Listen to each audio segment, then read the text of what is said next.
Hey, you guys, just a little note. We have a tiny graphic story towards the end of this interview. I just want to give you a heads up. It just is a little bit violent, and I want everyone to be aware that it's coming. But it's worth listening to. So check out the episode, and we will get started now. Belief, magic, and adventure. You are listening to The Brave Files, real stories from people living courageously. You can listen to the show anywhere you enjoy podcasts, and we'd love for you to subscribe, rate, and give a review on Apple Podcasts. It really does make a difference, and we appreciate it. Now here's your host, Heather Vickery. Hey, everybody. Happy Thursday. It's Heather Vickery, and welcome to The Brave Files. So, you guys, over the past year, I have really been focusing on how my mind, my perception informs my life, my decision-making, the things around me. Whether we're talking about money mindset or happiness, gratitude, parenthood, it doesn't really matter. And today's guest has dedicated his life to helping others create conscious lives. Harry Sherwood has traveled the world living with yogis, monks, martial arts masters to inspire, provide insight, and teach people how to create lasting health and change in their lives. And I think that's really cool. Harry, welcome to the show. Thank you. Thank you. Super excited to be here on Brave Files. I know that you have amazing guests, so I'm honored to be here. Well, thank you very much. You have really an interesting story. And before we get into your work as well, what do you call yourself, Sherry? I called you Sherry. Do you get that? Harry Sherwood, do you get Sherry? Yes, from old buddies of mine, actually. We were at a wedding a couple of days ago, and one of my old friends called me Sherry, and my partner was just like, what? That's I've awesome. never heard someone say that. It was quite fun. Well, I'm going to try not to do that again, but it was kind of funny. So, all good. Harry, what do you technically call yourself? So we're holistic health and conscious lifestyle coaches. Okay. So before you got into that, what were you doing and what led you to this type of work? Yeah, so go back to my high school days, and I was your typical jock partier, chasing women, drinking a ton on the weekends. And, on paper, I had a good life, and I had fun with it. I'm not going to sit here and say that I didn't, but there was something inside of me that was suffocating, that was drowning in that lifestyle. It wasn't me. And even though I fit into it really well, I can morph into situations. And so that inner voice, that inner calling just kept getting louder and louder. And graduated high school, went to community college for a couple of years, and I started meditating. And so I started to realize this could be a part of the answer. This could be a part of kind of the next step for me. But it wasn't enough. I'm an extremist by nature. When you were starting to meditate, how old were you? 19. Okay. That feels 18. Surprisingly young to me, particularly for a young man, to go, I'm going to try this meditation thing.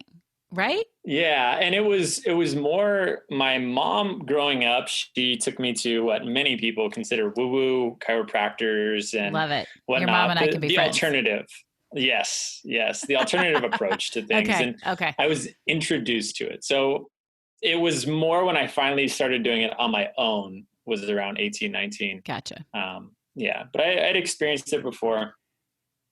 But I was saying I'm an extremist. And so that was great, but it wasn't enough. I needed a change of scenery, something much more intense. And that feeling of suffocation hadn't left. In fact, it was just growing and growing and growing, to the point where I felt like I didn't have a choice. It was either answer this calling or drown in a life that is this Western life that just isn't meant for me.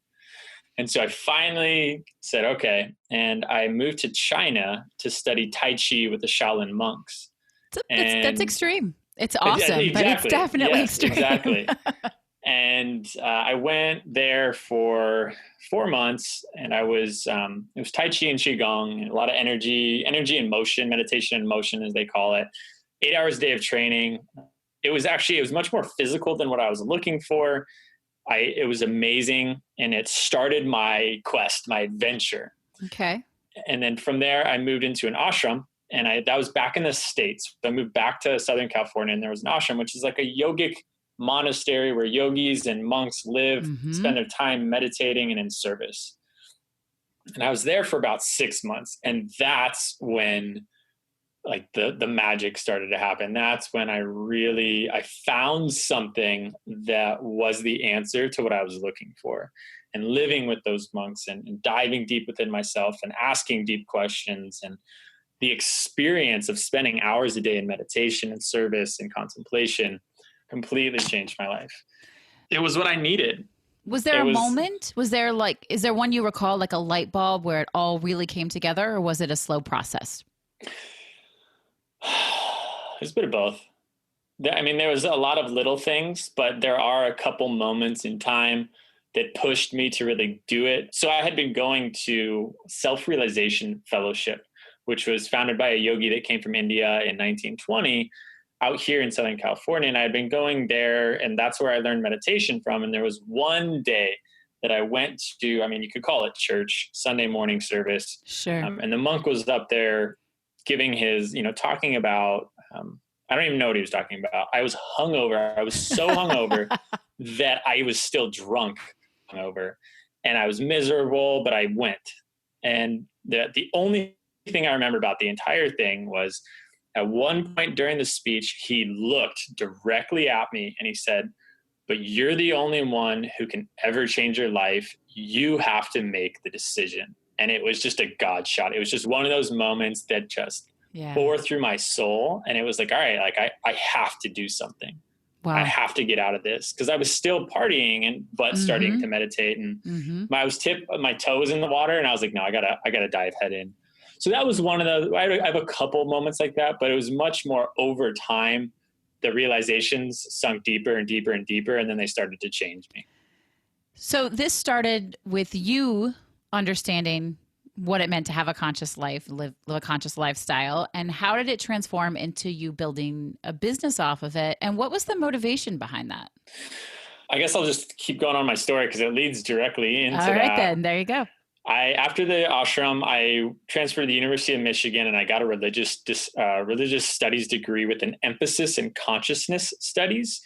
And I did not know that was a thing. It's not.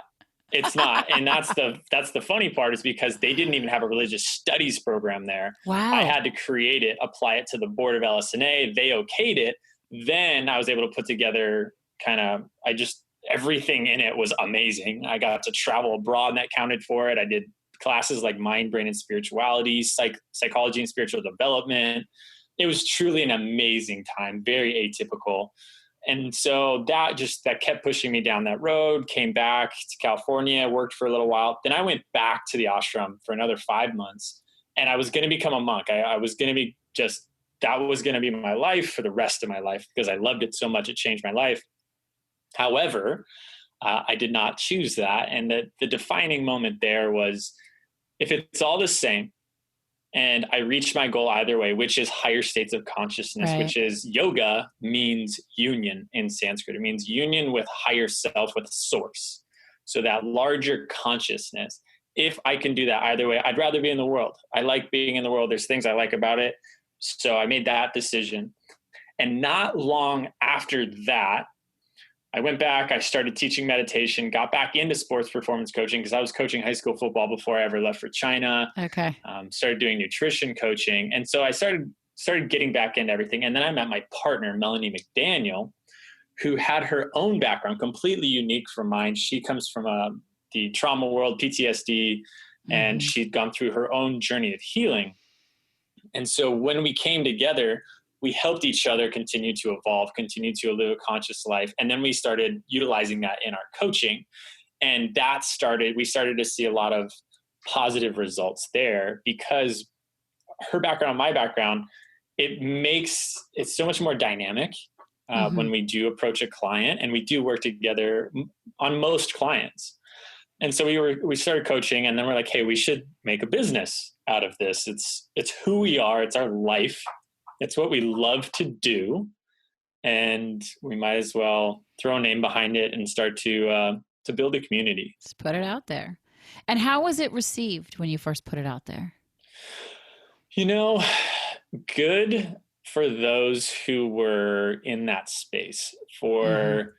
We originally started off with the shoulds, with oh, you know what, if you're going to make a company, you need to, have all the social medias, do the Right. podcast, write the books, all the shoulds, become a professional speaker. So we got lost in what we should do. Yeah. And in that, there was a part of it where we started, so we're plant-based nutrition coaches. And while we love the nutritional aspect of it, I teach plant-based because it's a conscious thing to do, because it's also animal welfare, it's environmental welfare, it's human welfare. It's not just about nutrition, but Right. everyone just wanted to have the nutritional conversation. And so that was another should that we were doing. When we first launched the meditation program, it was about getting rid of stress and anxiety, lowering your cortisol levels. It was the scientific approach. My background is much more in the esoteric or spiritual Yeah. approach. And so while I totally believe in meeting someone where they are, we got a little caught up in trying too hard to meet people where they were, Mm-hmm. instead of just being more authentically Mm-hmm. ourselves and then attracting those that come anyway. Yeah. So that was we did well. I mean, we immediately started getting clients from it and whatnot, but It we wasn't also right. didn't do as well as we had thought. And then we're like, you know what, if we're not doing, we're not getting the numbers we thought we would, then why are we doing it someone else's way? Right. Then what are we doing? And so we finally just completely did another makeover, probably like 8 months ago. And then we put together our conscious lifestyle program, which is, it's exactly what we've always wanted to offer. It's phenomenal. We have clients in it now who are doing extremely well. It's everything, and it's our energy. I believe that business is an extension of self. Oh, yeah. And we had a mask on our business too, and we finally took that off, and now it feels just so much more natural. So what was that transformation like for you to really truly step up into your business from a very authentic standpoint? Was it hard? Um, it took a lot of soul searching, and it's funny because every level, I guess, of my deeper self that I've come across, there's the initial like, oh my gosh, it's so beautiful and amazing, and it is, but there's always more. The soul searching, the self searching, Yeah. whatever one wants to call it, it's ever deepening. There So, is no bottom. well, that's true. You're right. What is a conscious lifestyle? What does that mean? So conscious lifestyle, it really depends on what level you look at it in. It's a very long answer, but the short answer is that you are aware everything we do has a ripple effect. Right. And that ripple effect doesn't just affect us. It affects those around us. It affects the earth. It affects energy on so many levels. And a conscious lifestyle is learning what our heart tells us, what are our core values, who are we on a deeper level, and why do we believe that we are here? And then are we able to walk in alignment with that is also benefiting the larger whole? If I am someone who truly loves animals, but I eat meat, that is a question to truly sit with. A lot of people don't like asking themselves that question. Right. If I'm someone who genuinely believes in supporting others, do I interact with a nonprofit organization? Do I put my time in? Do I, donate money? Right. These questions that are uncomfortable because they push people out of the convenient mode. And so a conscious lifestyle is, are you willing to sacrifice convenience for truth and for your truth and for living in alignment with yourself? I really love that idea of sort of calling yourself out and saying, is it worth getting uncomfortable or doing the hard thing or challenging yourself to live a life that's in alignment with who you are at the core, your morals, your standards? So, Harry, what I want to know, I am so curious about your travels. I'd love to know a little bit about them and what are some of your favorite memories from those experiences? A snapshot of my travels is I spent the 4 months in Yuntai Shan at an international and cultural martial arts school studying Tai Chi. I've been to Ghana for a month, and I lived with one of the chiefs in the Ashanti Kingdom, and we studied their culture, their funeral culture, and their spiritual culture.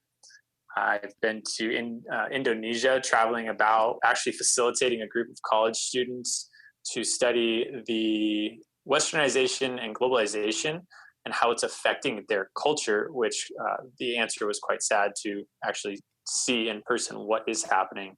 Right. And then the ashram was its own travel, even though that was somewhat local, a couple hours away from me. And I've spent about off and on a little over a year there, living with the monks and meditating a bunch. And so to go into some great memories, I've had wild things happen. I've had phenomenal things happen. Everything in between. I think one of the things that immediately comes to mind is actually one of my first days in China. It was hilarious. It was an international school. So there was people from all around Europe, and as well as many Chinese. And this lady who is also in the Tai Chi area, there's only a few of us, she just talked my ear off for hours. But the thing she said right before I started my first lesson, she goes, "Oh, just wait. You're going to feel Harry Potter at your fingertips." And awesome. I was just like, oh, yes, that's what I want to do. That's what you've always wanted your whole life. Yeah, it's that magic. That was fun. And then I've had really deep experiences, like at the ashram. One that immediately comes to mind is just going into deeper states of consciousness and feeling my sense of self start to merge with my surroundings, and kind of lose myself, but also find a deeper sense of myself. I saw the grass and the trees and the sky in deeper hues of shades of colors than I've ever seen, as if I hadn't seen them before, type of thing. And that's really interesting. As if you hadn't seen them before. That's cool. Yeah, it's like someone took glasses off my eyes, and I saw their life. I saw their energy. I saw that this isn't just something, like the ground isn't just something I walk on. It is a living organism that has its own energy. It has its own heartbeat, so to say. And I was connected with it. And that was just through meditation. I'm not talking about taking psychedelics or anything like that. Like, this was just through quieting my mind enough to tune in with the more subtle vibration. So absolutely phenomenal things like that have happened, states of love that I hadn't experienced before. I didn't know I could experience just for, right. So at the ashram, they deify, I guess it would be the word, a lot of their like divine mother. And so, there was one meditation I was sitting in that, and just like this overwhelming sense of love just was pouring through my being and my heart, and for divine mother, for this kind of esoteric idea, but I was so connected to it that it was no longer an idea. It was now something that was tangible, that I could feel, that was a truth, that was magical, that was adventurous. It sounds crazy. Like, it sounds amazing to me, and I totally believe in all of this, but it also sounds crazy. Yeah, exactly. And it's hard to, it's kind of one of those things where, how do you know this was actually happening? And the only response someone ever gives is, I just know. Yeah. I just felt it. And it's very much, it's like, do you have an animal? Yeah. Do you love them? Yeah. It's like, well, how do you know? Right. Well, I just know, I just feel it. It's the same thing.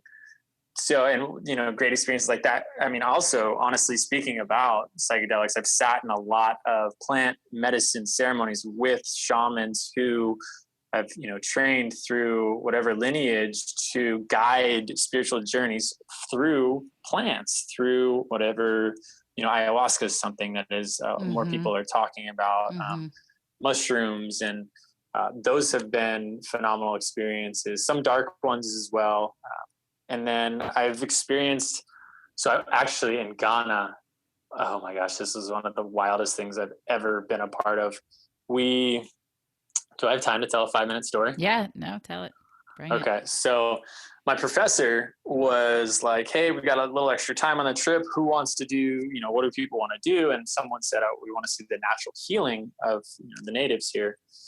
So he set it up. And as we're getting on the bus to go to this 2 to 3 hour away village, he goes, oh, by the way, they're going to do a ceremony. And in this ceremony, people are going to be possessed.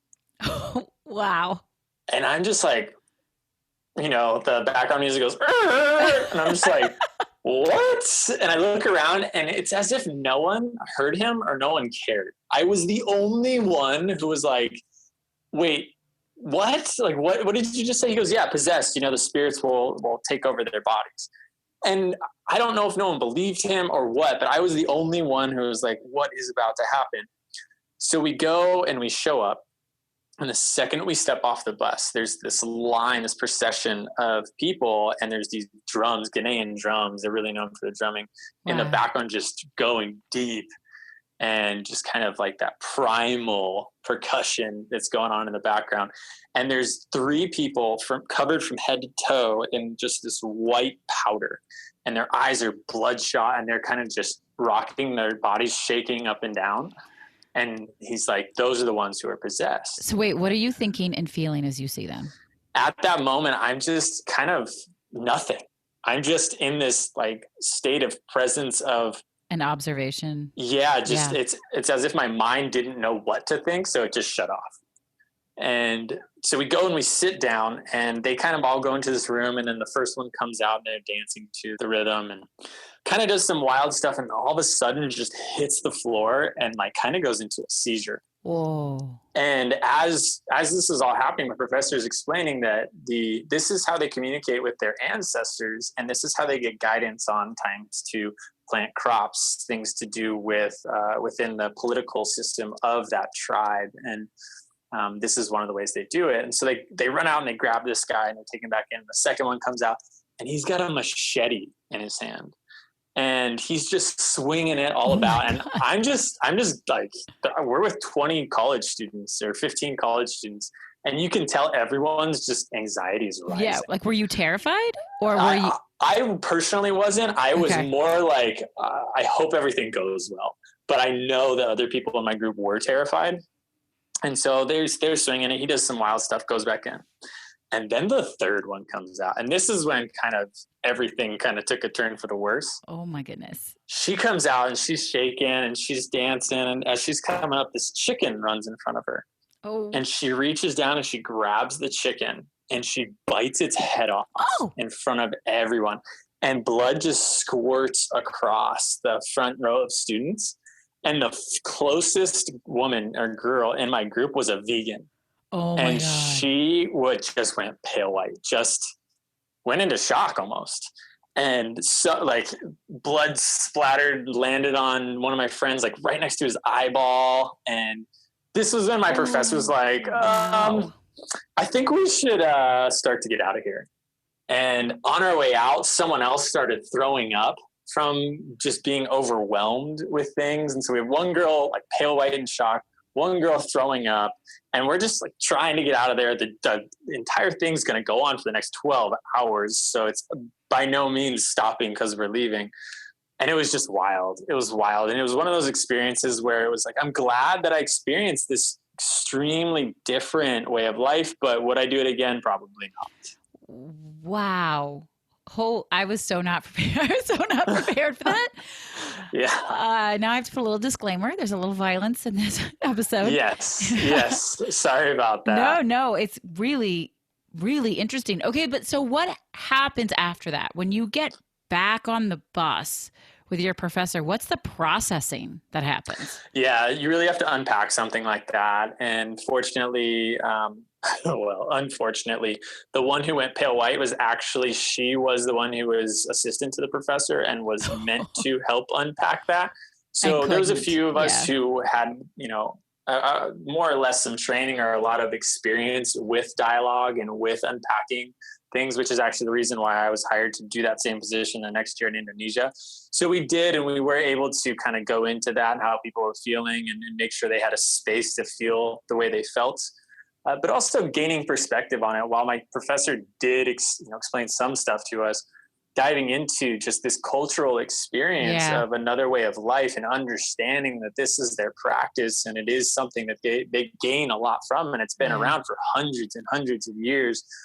So it gave us a new perspective to life. It wasn't necessarily just like, oh, that was wild. It was like, wow, that was fascinating. That was something that I didn't know existed until I experienced this. And I'm honored to have been allowed to experience that, because usually outsiders are not. So it was pretty phenomenal. I mean, it is interesting and impressive in as much as teaching us to honor and respect everybody else's journey or path, right? Like, not to stand in judgment of it because you're a vegan or because it's frightening to you, but to sort of give them that space and learn from it.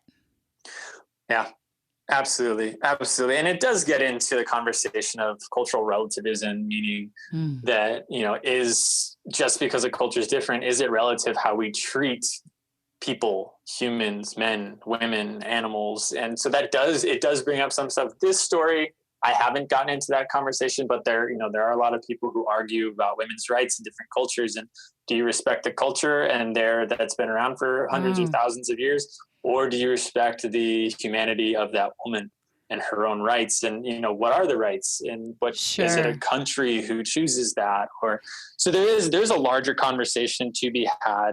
Absolutely. This one I've never had one on it, but yes, absolutely. And that is something that we had to talk about a lot during a few of the trips I've been on. And there may be space for sort of all of that to happen at the same time as well. Right. I mean, we've had some people on the show before that do a lot of work, particularly with women in Ghana of all places, and helping them find a position of empowerment and to sort of rise up and not accept the social norm. So I think there might be space for that, and still honoring maybe religious traditions or cultural traditions, and how can that be balanced? And of course, it isn't really for us to say, although I do think as humanitarians, we should stand up for human rights. I'll just throw that out there. But yeah. There you go. I like it. That is interesting. Wow. Thank you for sharing that with us. I'm like trying to get myself back on track.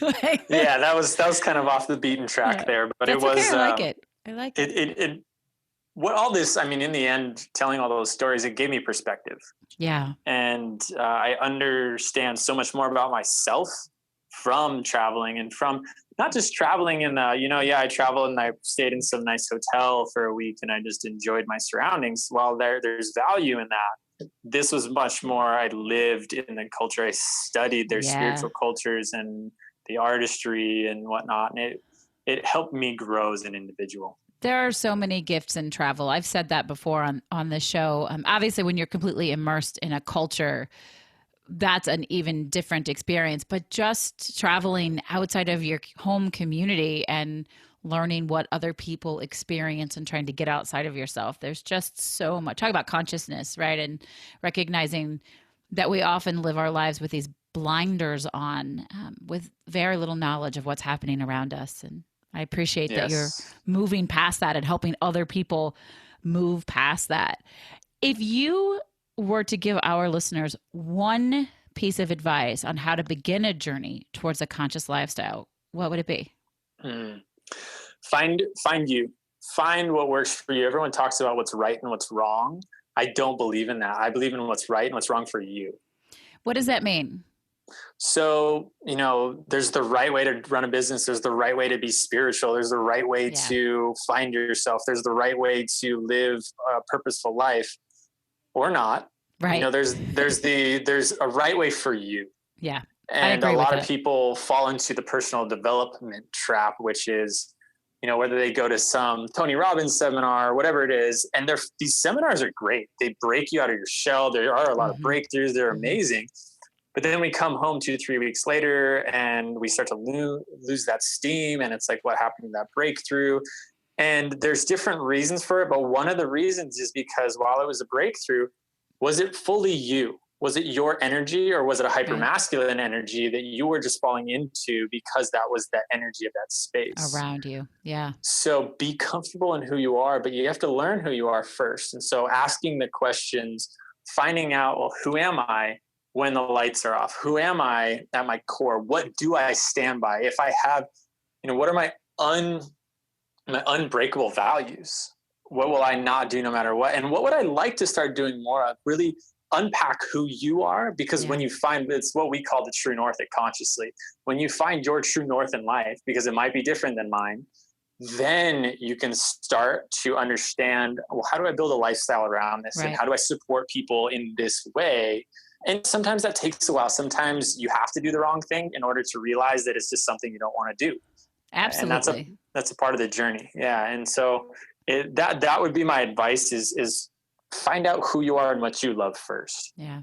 I think that's great. Great advice. I hope everybody is doing that. Certainly I try to bring that into the work that I do in the coaching. I always say there's only one rule, that there are no rules. You don't have to do it because it's always been done. You don't have to do it because somebody else wants you to. You're in charge. So I love that. I love it. Yeah, I love it.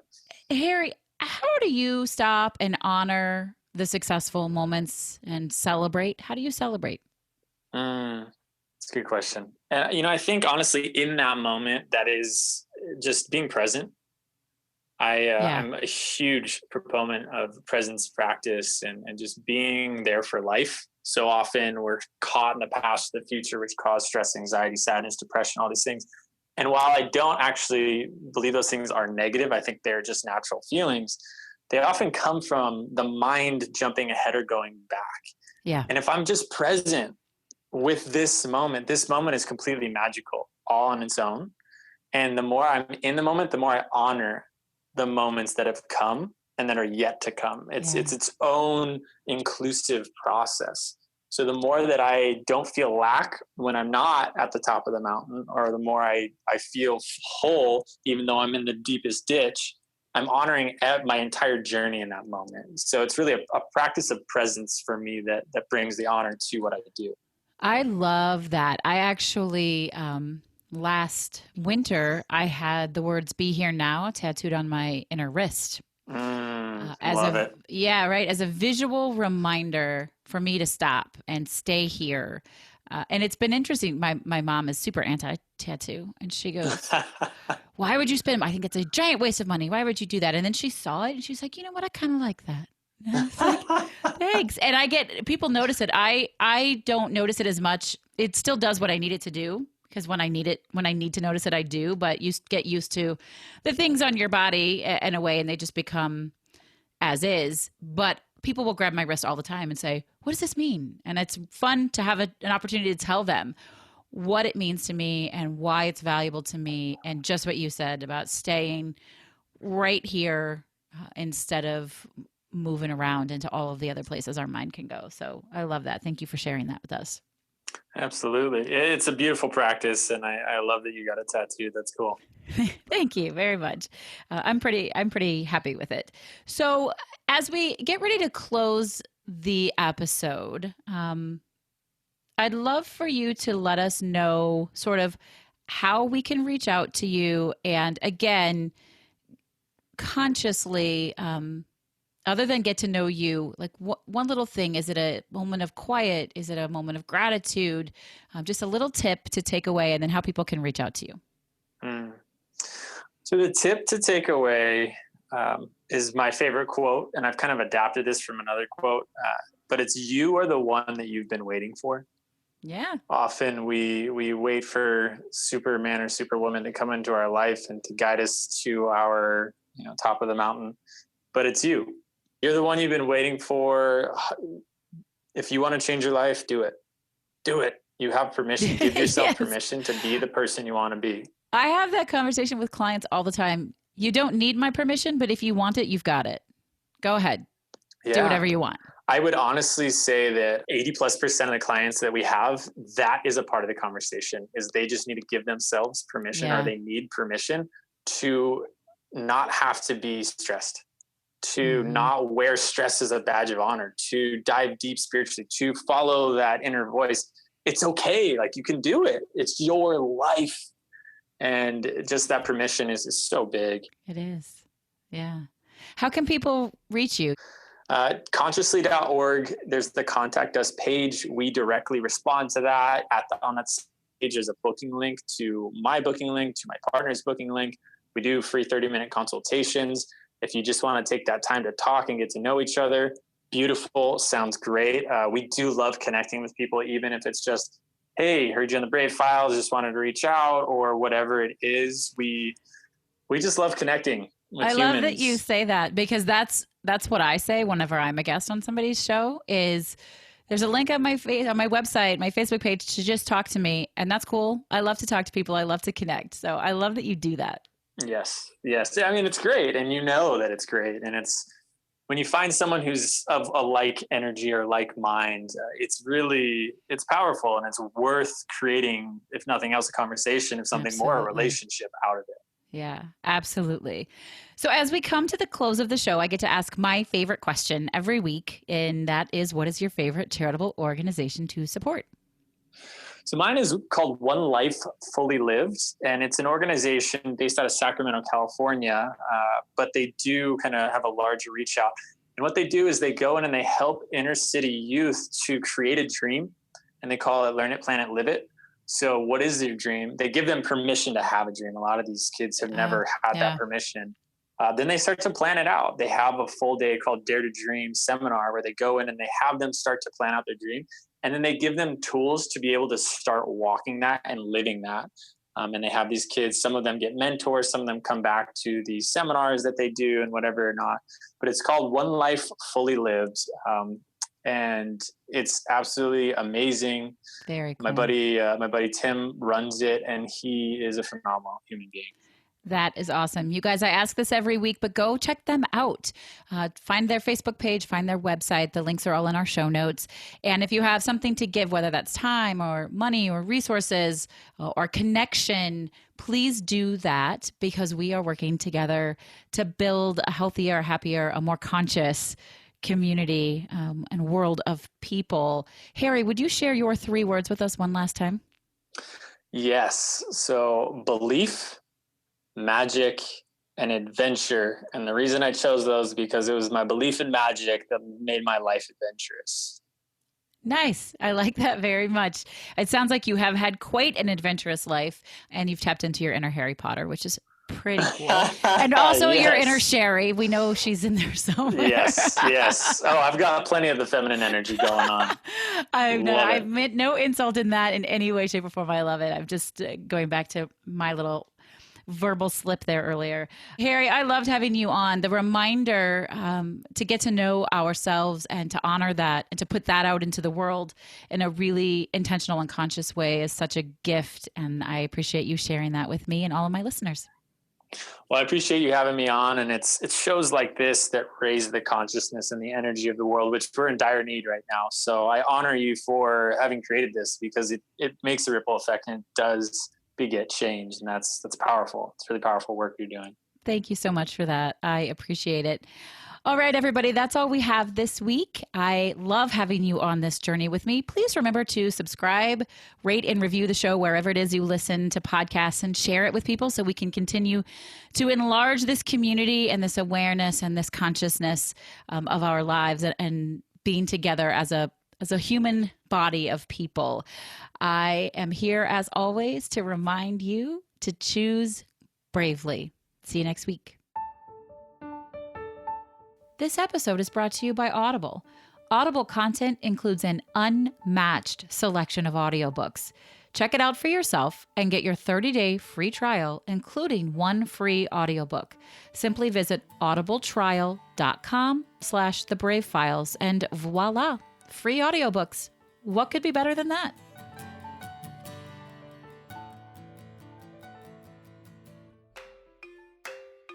The Brave Files is proudly supported by Lost Format Apparel, a socially conscious clothing company. You already know that homelessness is a huge problem. Over 500,000 Americans are living without shelter, and millions more without consistent access to everyday basics. My friends at Lost Format know that solving homelessness is a much larger problem than any one company or person can solve on their own. It requires teamwork, sacrifice, strength, and building communities through personal and professional relationships. And isn't that exactly what the Brave Files podcast is all about? That's why I'm proud to say that the Brave Files has partnered with Lost Format, and together we're working to change the face of consumerism in addressing homelessness. You can now get one of 2 fantastic shirts custom designed specifically for the Brave Files. Each order goes towards providing necessities to the homeless. We have one shirt that, of course, says "Choose Bravely," and another that reminds you that brave is always greater than fearless.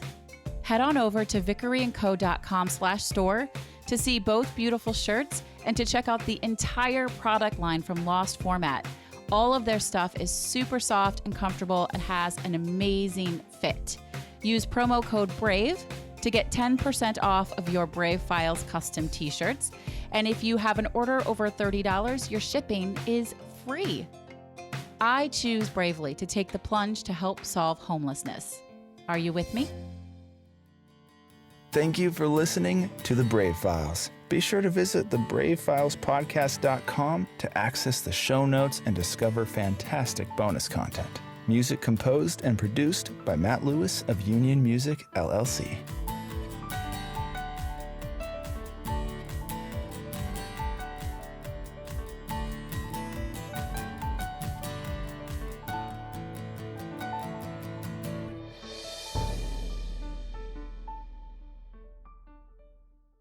Special thanks to our editor and audio mix expert, Andrew Olson. I am eternally grateful for all that he does to make each week sound so fantastic.